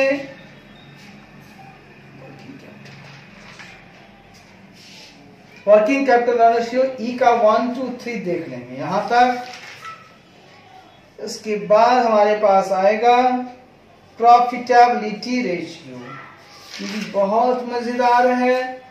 अरे इससे ज्यादा मजा कहीं नहीं है, बस रटंत विद्या है ये, जितना रट पाओगे उतना होगा, बस ध्यान रखना है, रटना तो होगा भैया, इसमें कोई दो राय नहीं है, आपको रटना तो होगा।